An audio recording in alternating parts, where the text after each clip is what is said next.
Most people believe billionaires are born into wealth, but that's not how this story begins.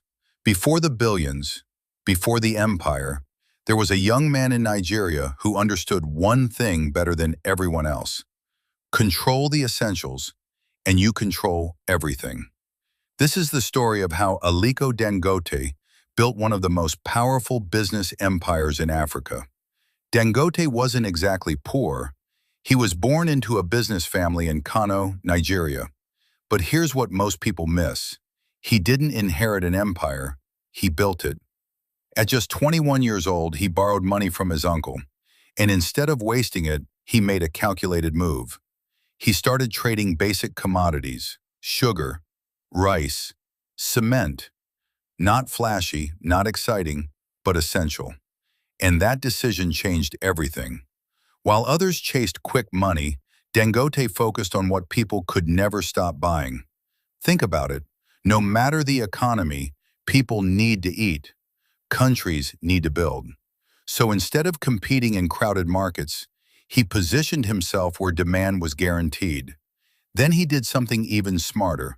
He didn't just trade products, he started controlling production. This is where Dangote separated himself from everyone else. He moved from middleman to manufacturer. Cement factories, sugar refineries, massive industrial plants. Now, instead of buying and selling, he owned the source. And when you own the source, you control price, supply, and power. That's how Dangote Cement became one of the largest producers in Africa. But he didn't stop in Nigeria. Dangote expanded across Africa, building factories in multiple countries. Why? Because he understood something most people don't.